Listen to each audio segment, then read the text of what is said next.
For today's podcast, I am talking with Shiva Avtar, a human growth facilitator and passionate student of optimal relationships, as well as Kundalini Yoga teacher, located right now in the Boulder, Colorado area. And we are going to be talking about being present, being vulnerable, and being authentic in relationships in today's discussion. This is a conversation that was recorded earlier this year when I did a little intensive session available for my community called Reset Stress to De-Stress. And so the audio quality might not be quite up to standard, but there are so many wonderful treasures in this conversation. I just had to bring it out of the archives and make it available to you. So we're going to be talking about how healthy relationships come from vulnerability and creating a safe space, and how powerful it is to be able to hold space for each other in conflict. So please enjoy this conversation. Hope you enjoy.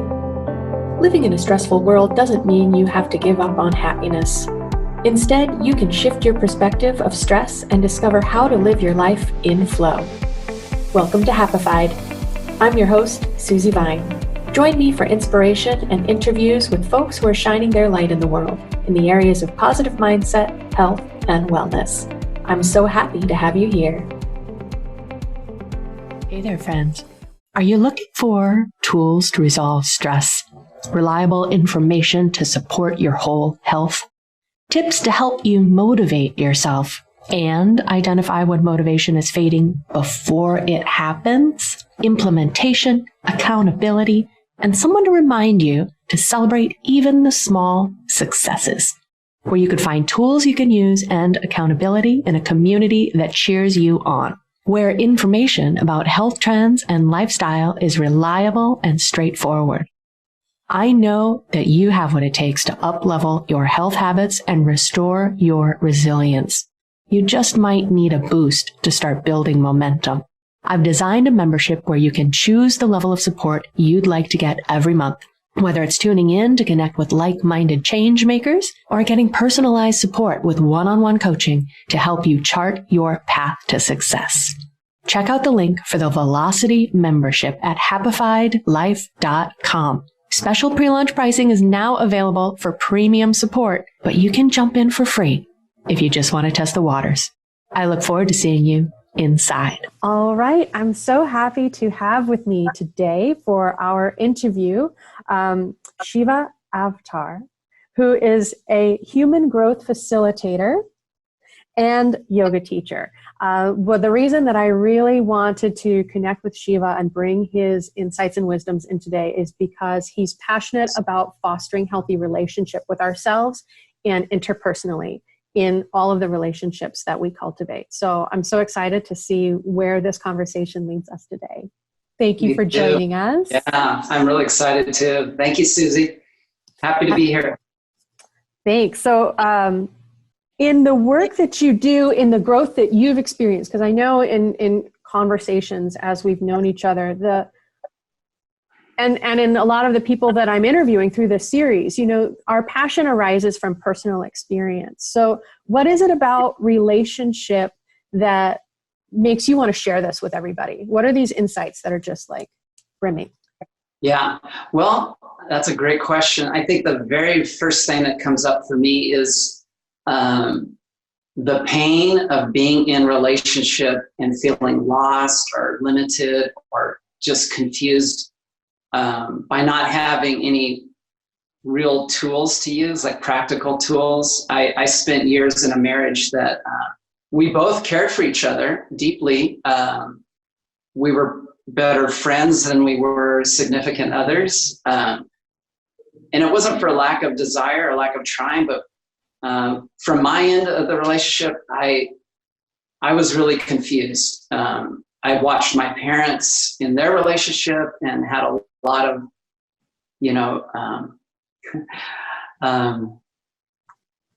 tortured messages, I guess, watching my parents struggle and eventually divorce. And I think I was repeating a lot of their same issues in my adult marriage, my marriage as an adult. So yeah, I think pain's my number one motivator. I don't want anyone else to suffer needlessly. And then on the other end of that spectrum, just knowing the possibilities in connection, that really excites me. I've felt it. I've danced around it, and I think knowing that we are hardwired for connection as human beings, but what that brings up for me is just endless possibilities of what we can do when we're in those relationships that resonate, that are about growth and development. And I think it's just a beautiful place to come from. I agree. And personally, having not been married for a very long time compared to some standards, I married my husband 7 years ago, but I know through my own process of growing and self-examination, it's really influenced the way that the two of us communicate. And so it's really been helpful, because as much as we are a product of what we grow up seeing and what is modeled for us, and sometimes we kind of reactionarily say, I won't be that. And just by having that, like, I'm not going to go there, we're still kind of putting that illustration in our story, right? Instead of really getting to the root of it. Why doesn't that work? Why isn't that successful? So it's really helpful to get perspective and to keep checking back in. Absolutely. Yeah. So how do you see relationship? And I believe, as we were saying earlier, it's not only in romantic relationships, but it's all the interpersonal connections that we have. How do you think we can foster healthier connection? Yeah, I think the biggest takeaway for me has been around vulnerability. Whether it's an intimate relationship or child-parent or any relationship, business, with clients, etc., fellow employees, just realizing that when I lower my shield or take a wall down around who I am and share some part of me or come to a relationship leading with vulnerability, that can really change the outcome of things. I don't personally have children, but watching other people who have children who come to them with vulnerability and not a hierarchical thinking, I think that is where we're changing as a species. But for me, vulnerability and the teachings of Brene Brown and her research on vulnerability has really helped me in my relationships and in seeing other people for who they are, but also like what they're dealing with. So I think when we approach each other, when we can, and it doesn't have to be a big deal. It can just be as easy as saying, hey, Susie, yesterday when you said this, I felt this way. Having those I statements, not shaming or blaming people. And that can work, I think, on just about any relationship. Because when I share something that's vulnerable about myself with you, then that's giving you space to be vulnerable with me. Or at the very least, you can see me in a little more softer way. Not that you don't, but if we're having conflict, which conflict, there's no way out of it. It's not if, it's when. Conflicts will come up in all relationships. So how are we going to approach them? And so vulnerability, being open about what we're experiencing, as hard as it is. And for a lot of us, we don't even know what that means. So for the people in your workshop, I highly recommend any book by Brene Brown. And she talks about things like staying in the fire, when things are hot, not like in a combatant way, but just when we're just in discomfort in a conflict or in a situation with another person, to know that on the other side of that conflict is something really soft and beautiful and something we can grow together. Now, of course, it takes two people, and typically in conflict, and I didn't mean to go into conflict, but that's where we are. Because that seems to be the biggest thing that hurts our relationships, is when two people can't see eye to eye. When we can stick in the discomfort, really we're building the resiliency of connection. And that's not easy to do. It's challenging, but it's super rewarding. And again, what comes to my mind is like a parent-child relationship. Usually the parent is the more resourced one, and they can hold space for their children when they're struggling. And so I think, as weird as this might sound, when we're in other relationships, we're often can find ourselves in a parenting role, not in a in a codependent way, but just in a way like if you and I are in a conflict and you're spun out and blown out, and I'm not as much, then I need to hold space for you. And maybe we just need a timeout, and I just need to approach you. Hey, Susie, I can see you're having a hard time right now. How about we talk in an hour?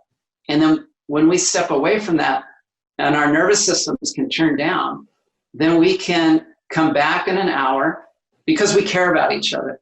And that's what this is about. It's not about shame or blame. It's just about, what do we need to do right now to resolve this conflict?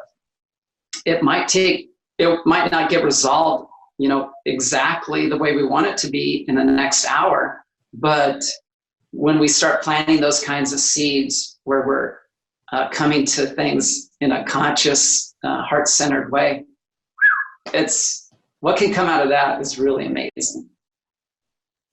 Yes, and I love that you're bringing up the points of staying present, because that's definitely something I've been touching back to this week, and being curious as well. And you can do that in relationship, even in these difficult conversations. If you can just catch that opportunity to pause and be curious, why are they so triggered? How can I help us come back to the conversation, right? Anything to keep that engagement, because reflexively, and being Midwestern where Stoicism was, prized, we tend to withdraw. Like, this is getting challenging. This is getting confrontational. I'm going to shut down because I can't go where this seems to be moving. And it's such a beautiful point that you're making, that it doesn't have to, the fire isn't about getting burned. It's about staying in that test and staying present so that you can stay open and get the lessons that are coming from this, instead of missing that opportunity and having to start from even further back next time you find yourself in that similar situation. Right. I'm someone who's very conflict avoidant. So just the fact that I can look back, 10 or 15 years at the way I was navigating my life and really hiding from any form of conflict, and knowing that was hurting me the whole time. And, for a lot of us, we're people pleasers as well. So we might have this fantasy like, well, if I just tiptoe around everything, I can avoid conflict and make other people happy. Well, that was a fantasy of mine, and I tried to make it work, and it never worked. And I wound up being miserable from it and not really connecting on an authentic level with people. So that earlier when I was talking about pain, that was part of the pain, was just I wasn't connected to myself, and that prevented me from connecting with other people too. So I think we're all going to bring some kind of baggage to our relationships. And it's just about, stepping away from that and just wondering and trying to figure out what do I really want in my life, and how do I want the people I care about, how do I want them to see me or even feel me on a relationship level. We're hardwired for connection. And one of the teachers of that, his name's Stan Tatkin. His book's called Wired for Connection. And it's a beautiful book. I highly recommend that for the people you're working with as well. That book helped me a lot. But But one more thing that comes to mind is that when we are feeling the discomfort in those moments, another thing that's happening for us, and maybe for some of us, we can relate to like when things get rocky in a conversation and suddenly we can't even connect our thoughts. It's, a lot of times we're going into this neurology where our brain's going into the fight or flight mode. And in that, when we're triggered like that, we're not going to be able to make any kind of headway. So that's where those timeouts come in super handy. It takes practice. The only way to learn this is to go through it. And so, having the ability or the capability to let someone else know, even if it's your child, hey, right now I love you and I just can't do this with you. And I'm going to be back. I'm just going to go take a break. If it's your child or your partner or even a coworker or a client, that's that vulnerability I'm talking about. Letting other people know what's going on for you in a given moment. Yeah, and that just feels, it is challenging, definitely. And that feels so empowering in your example. If you're talking with a child and you realize you're reaching that threshold and you're able to take that pause and say, I need a timeout right now. And we're going to come back to this because I want to be able to communicate with you, right? How powerful is that for a child to see, oh, it's not just about me being put in timeout. Like, it's not a punishment. It is a way to make space, to think, to pause. Like, that totally transforms that tool into a tool instead of a punishment. Yes. Yeah, exactly. I know I need to take some timeouts. Oh, we all do. We're all in this together. We all do. And that's something that I've really been trying to illustrate, to your point. Like, it takes practice, and we can't put these tools into use for the first time or the third time when we're in the fire. You have to be practicing that vulnerability, taking that pause and being curious about why feelings are being stirred up before we're in the heat of a situation where we are kicked back into that amygdala, and whatever habits and, anything we've been cultivating, we really have to work to bring ourselves back into that, because we're wired to react in moments of stress like that. It's true. So we can lay the groundwork for that, those moments where we can take the timeouts. One of the ways to lay the groundwork is just letting those people in your life know how much you appreciate them in those times when you aren't triggered, but you're present, and you can tell them something real about, hey, you know what? Here's one thing I really love about you, or whatever. And plant those seeds of compassion and connection and love. Then when I'm triggered, that can be in the background as well. I know this person loves me, and I know I don't, the other person can be saying, like, if I'm spun out, well, I know he loves me. Something's going on for him. And maybe they can be resourced in that moment because they know how much I love them, but I had to plant those seeds, months and years ago. So, for a couple, like an intimate couple, a partnership, a good way to lay some groundwork for when these other uncomfortable moments come is to have a daily ritual.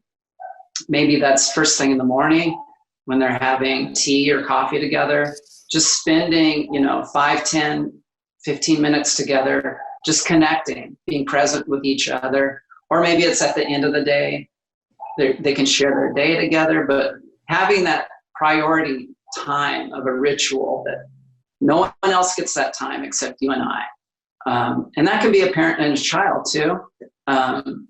But those, especially when we're staying at home during this virus, we're in each other's space and we're not used to that. So this might be a good time to start those rituals. And then that way, when I've taken time to connect with you and we've done our ritual, and I can connect with myself in my own ritual, whatever that is, meditating, yoga, taking the dog on a walk. We all need our time individually, but also collectively. But that's building the interdependency as well, where we can come together, connect, and then go apart. And then that builds a desire, hey, I want to come back together later and connect again. So we're in relationship, we're out of it, and we're still connected. We still know I'm safe with that person. And if I'm spun out, I know they're going to soothe me. I know they'll support me, and I feel seen with them. Those 4 S's: safe, seen, soothed, and supported. That's a big game changer. And I learned that one from a guy named Jason Gaddis. I took I studied with him. The school's called the Relationship School. I'm plugging them, but I don't get anything from them. This is just a personal thing that helped me advance a lot in relationship skills. Yeah, and I think it's really important to recognize too, like it is something to continue coming back to continue looking at what can we improve, how can we make this better. I can't tell you how many times I'm watching TV or I'm reading a book, and you see the crisis form because people just aren't communicating. Yeah. And it's not even a conversation that shouldn't happen or can't happen, but to build that dramatic tension, this is withheld. And in life, that's so much the case too. I mean, life can be stranger than fiction. Those little things that we feel like it doesn't matter, or this person can't handle that, or I'll protect them by being the stronger person. I don't need to put that on them. As you said before, you're not really giving them the opportunity to know you completely and to accept you on all levels, which is so much more powerful. Yeah. Yeah. And we all have our warts and, ugly parts, or we might even judge as being ugly, but really those things that make us human, those quirks. And let's face it, we're all irritating on some level. If I just spend 8 hours with me, I'd find something that was irritating about me. So just, realizing those things and letting go of any kind of fantasy that the media has presented around what a relationship should look like. We're human beings. There's going to be ugly things, and that's okay. We can accept the shadow side and the light side. None of us are perfect. We all come from families that have their own baggage as well. So when I'm in a relationship with someone, hopefully I can realize too, like if someone's acting out, I don't know why, and they might not even know why either. So just having some compassion for people too is a good place to come from. And we could all use that right now and going forward, right? Yeah. I really, that's what I hope we can take out of this experience, this pause that we've been placed in, is building some of these practices, this foundation that can continue to serve us moving forward, that maybe we've never made the time or created the space before. So even though it might feel more hectic if you're working from home, I hear people are working in the US like an average of 3 hours more a day if they're working from home, right? And their employers might be putting stress on them. So being present and carving out that time for self and respecting your own needs is so important so that we can grow from this. Yes. And I'm a firm believer that nothing is a coincidence. The people that come into our lives are there to help us grow. And if it's an intimate relationship, usually we've attracted that person into our life to help us heal some old childhood wounds. And all of us carry around this inner child. And working with you, Susie, with the plant essences, you address that in your work in many different ways as well. And all of us, would really do well to tap into that inner child. That's a whole nother interview, I'm sure. But I think about that a lot, especially when someone else in front of me is not being kind or not being compassionate. Trying to stay open to, okay, well, this has nothing to do with me, actually.